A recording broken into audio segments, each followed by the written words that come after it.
Bismillahirrahmanirrahim. Assalamu alaikum. I hope you all are fine and staying safe and happy. I am your history teacher, Ms. Farheen, and I welcome you all to your history class. My dear students, as you know that we are on unit number 3, जिसमें हम मुख्तलिफ जो है Islamic dynasties के बारे में पढ़ रहे हैं. फातमिड्स हैं, अयूबिड्स हैं, सल्जूक्स हैं. सल्जूक्स को हमने लास्ट लेक्चर में कंप्लीट किया था. हम इंट्रोडक्शन कर चुके हैं उसका. हमने प्रोमिनेंट लीडर्स के बारे में पढ़ा और इसके अलावा हमने उनकी अचीवमेंट्स के बारे में भी पढ़ा था. सो माय डियर स्टूडेंट्स, आज के लेक्चर में हम फातमिड से आगाज करेंगे और quickly pause the video and open your books. I hope everybody has opened the book. So my dear students, knowledge 3.1 और 3.2 है जिसमें हम सल्जूक्स को कंप्लीट कर चुके हैं. अब हम फातमिड्स का आगाज करेंगे और क्विकली अपनी बुक्स में जो है वो आप पेज ओपन करें ताकि हम इसको स्टार्ट करें.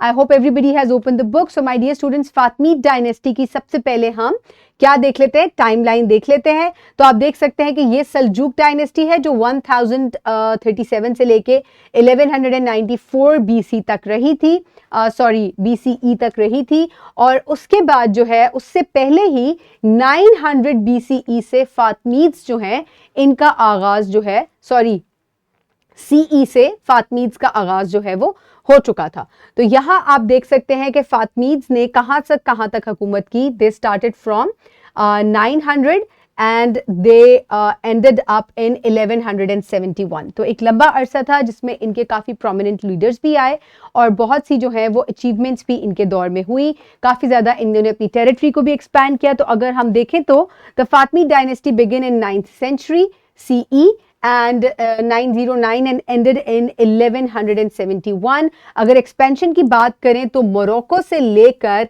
और इन्होंने अरेबियन पेनिनसुला और इसके अलावा जो है वो एशिया तक के बहुत सारे इलाके जो है वहाँ तक अपनी टेरिटरी को एक्सपैंड किया.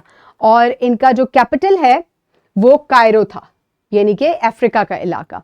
सो एंसेस्ट्री फाउंडेशन की अगर बात करें तो कहा जाता है कि हज़रत मोहम्मद सल्लल्लाहु अलैहि वसल्लम की जो बेटी थी हज़रत फातिमा, ये उनकी जो है वो आल में से जो है ये फातमीद्स जो है वो आए थे. इसी वजह से इनका नाम जो है वो फातमीद पड़ा. फर्दर अगर इनके प्रोमिनेंट लीडर्स को देखें तो इमाम अब्दुल्ला अल मेहदी बिल्ला जो है इन्होंने इसकी फाउंडेशन रखी थी. और इसकी फाउंडेशन इस डायनेस्टी की रखने के बाद इन्होंने मदीना में रखी थी और तुनीजिया में, और उसके बाद उसको अपना कैपिटल बनाया था. उसके बाद एक और प्रोमिनेंट लीडर हैं जिनका नाम है इमाम अल कायम बियर मिल्ला, और इन्होंने फातमीद उसकी जो डायनेस्टी है उसको फर्दर एक्सपैंड किया था उसकी टेरिटरी को. And he established Cairo as the new capital and laid the foundation for its growth. तो स्टार्ट में तुनीजिया के पास था इसका कैपिटल और उसके बाद फिर इन्होंने इसको शिफ्ट कर लिया था कायरो में. नेक्स्ट इसके इमाम जो है वो इमाम अल मंसूर बिल्ला थे जिन्होंने he further strengthened the Fatimid rule and achieve the military victories including the conquest of Egypt. तो इन्होंने इजिप्ट को के काफ़ी सारे इलाकों को फतह किया और इसके अलावा फर्दर मिलिट्री को और अपनी टेरिटरी को जो है वो स्ट्रॉन्ग किया और एक्सपैंड किया. उसके बाद आ जाते हैं इमाम अल मुइज़ुद्दीन अल्लाह, और ये जो इमाम थे इन्होंने ट्रांसफॉर्म किया फातमीद स्टेट को और बहुत ही एक पावरफुल एम्पायर बनाई इन्होंने. और इन्होंने बहुत से इलाके इजिप्ट, सीरिया और पैलेस्टाइन के इलाके जो हैं उनके ऊपर जो है अपनी टेरिटरी वहां तक एक्सपैंड की. And he founded Al Cairo and created the famous Al Azhar university.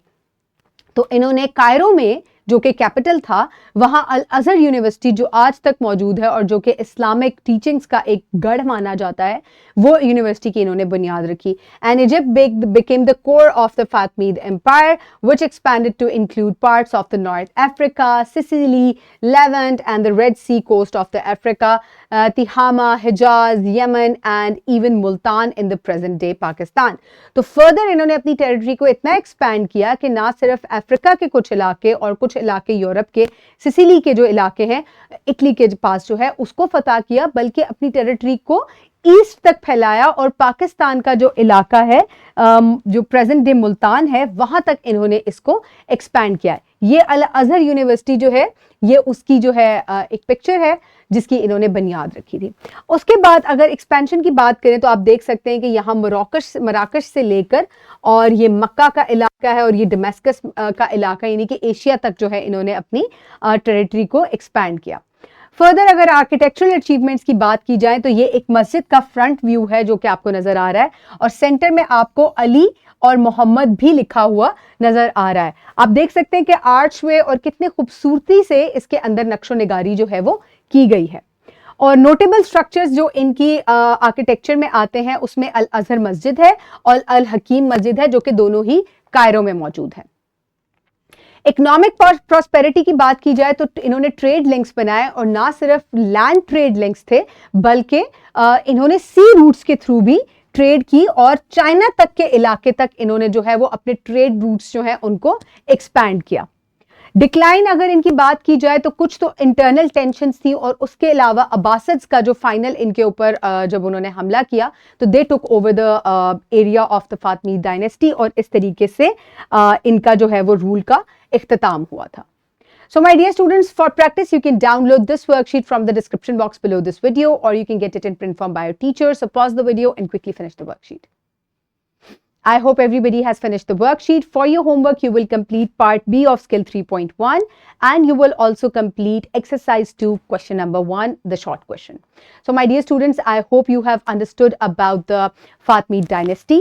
Keep everybody around you safe. Have a good day. Thank you so much, and Allah Hafiz.